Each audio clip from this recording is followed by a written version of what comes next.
today my service call. It is a replacement of a TXV and also a defrost clock on a walk-in freezer. Doesn't seem to be anything difficult or anything special on it. But anyways, I'm gonna shoot a video just to see how everything comes up. It's a 404 system, and according to the previous technician, the system can be pumped down, so that's a good thing. So that's where we're going. I'll see you there, guys. Alright, the walk-in cooler, he got a fan switch right at the door for the evaporator. There she goes. This is how the evaporator looks today.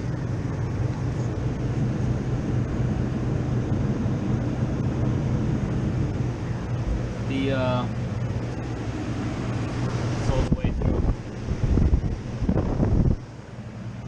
The TXV is right there,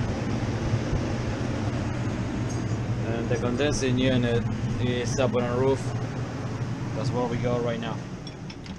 Look first, see if we can pump it down. Yeah, that's the one, I can tell. Alright. Got the settling. It's gonna be fun. We also need to bring vacuum pump, nitrogen. Got the settling.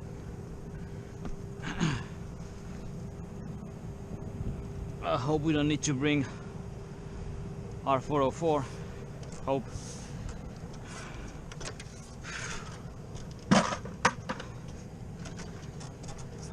It's not a Home Depot bucket. Don't get confused because it's orange. Alright, so the idea is to put all the refrigerant back in the receiver, in the liquid receiver. So for the people who doesn't know what a pump down is, we're gonna close this valve, so we're gonna isolate the receiver from the rest of the equipment. We're gonna have the compressor running, so it's gonna get all the refrigerant from downstairs all the way back to the receiver. When that happens, when we see that there is no more refrigerant to get into the receiver, we're gonna close the suction valve, so that way we're gonna isolate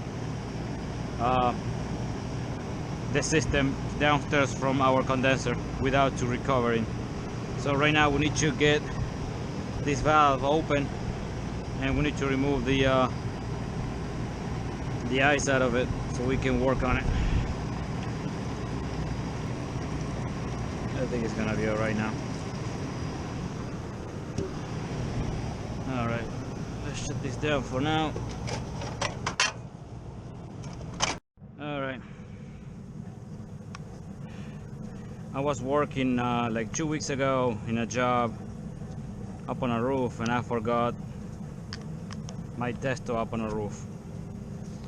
So the testo spent the night under the rain. Next day, the maintenance guy from that place called me and he says, "Hey, look, I found your gauge up on a roof, but it spent all night under the rain, so I got it for you. If you want, you can pick it up." So next day I pick it up, remove the batteries, and I let it dry for the entire week. So we're gonna turn it on today and make sure that it is working. All right, so far it is. Let's see. Yeah. Beautiful. Testo is waterproof.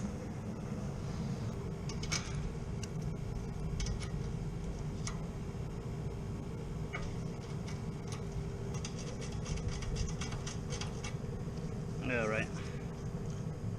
The liquid valve is closed, so now gonna get this one ready.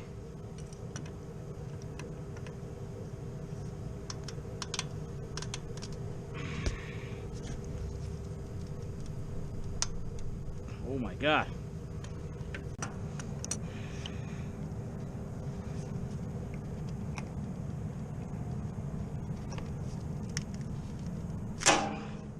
Damn. All right. So right now the valve is open, so what we're gonna do is we're gonna partially close it.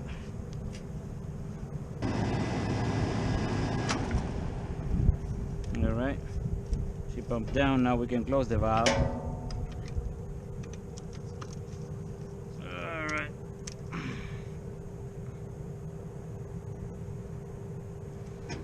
All right. So now we got the refrigerant right inside the receiver. As you can see, the liquid line, the pressure is a lot less. You know, we got some residual refrigerant inside.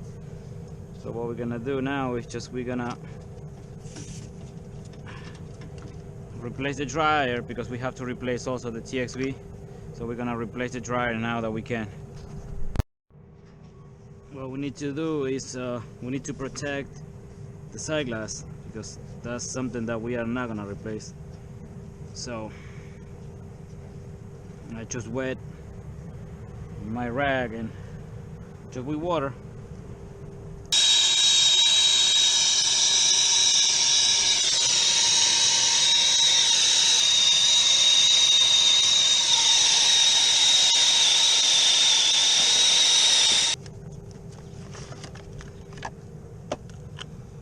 Oh, beautiful.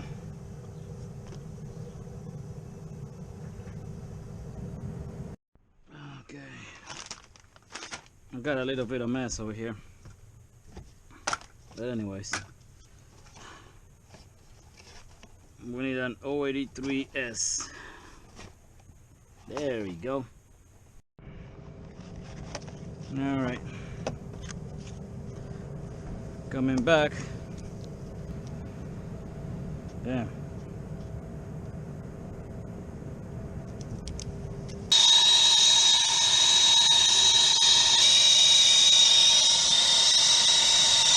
That's it over here.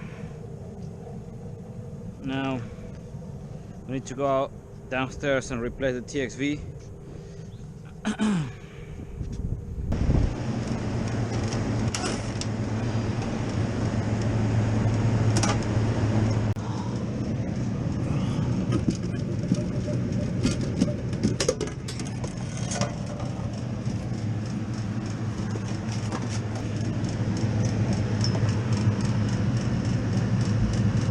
TXV.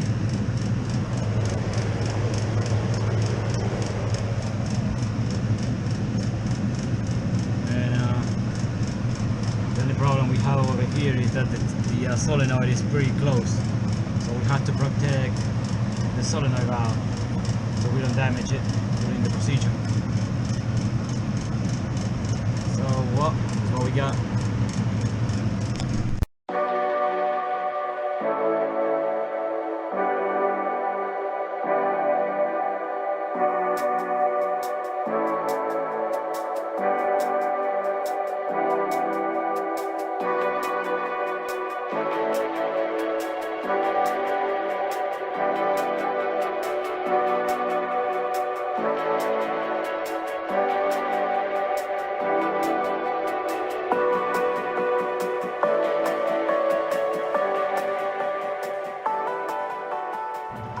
Alright, we got the TXV replaced. It wasn't a beautiful job, it was pretty tight.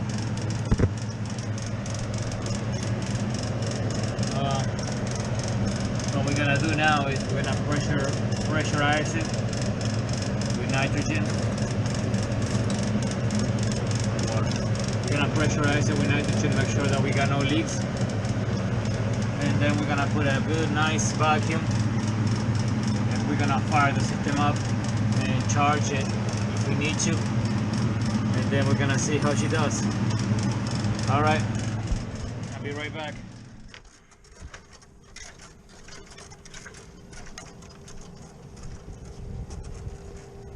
All right, I already pressure test the system with 150 pounds of nitrogen. No leaks. I had a pump for more than an hour, and I already installate the TXV valve. The TXV is in place, everything is closed down downstairs, and also I let the evaporator the ice, so right now it's clear.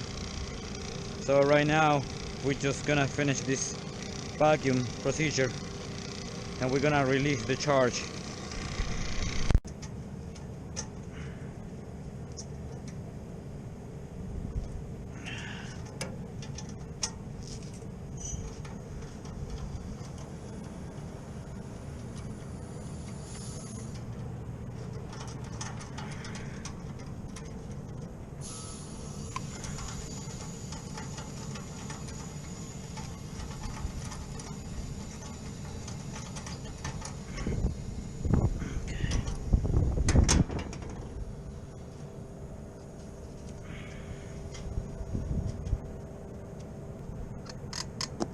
Okay, our valves are open. Now I can remove mine. Okay. Put them back together.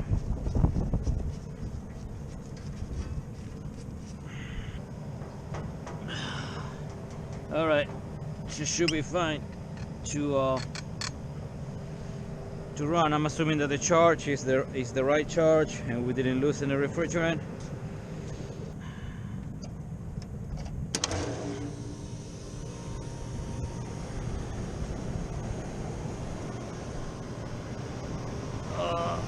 Yeah, right. Of course, you know, we need to let it run at least for a good 30 minutes.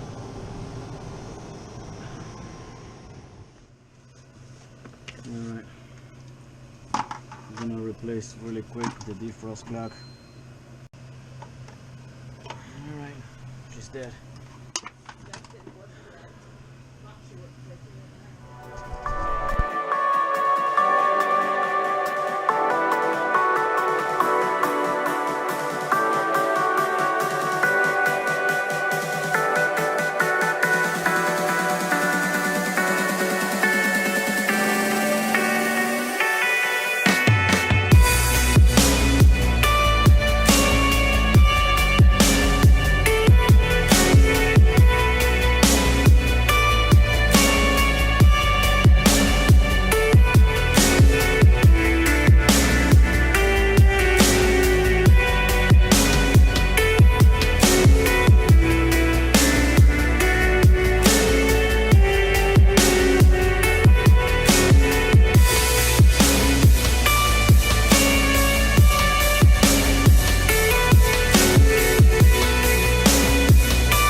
Alright, the defrost clock is working.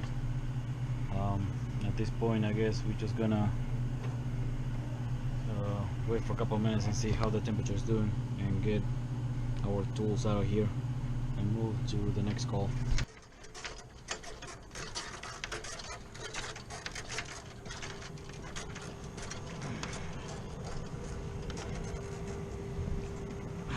Alright.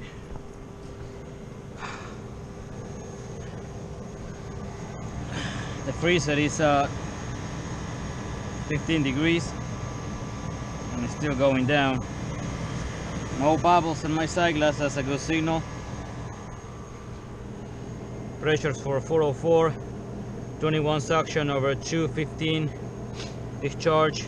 Not bad, but you know, she needs to reach at least 0 degrees. But I think she's gonna be fine. So alright, for right now we're gonna get our tools out of here. Alright guys, Thank you for staying. Thank you for watching.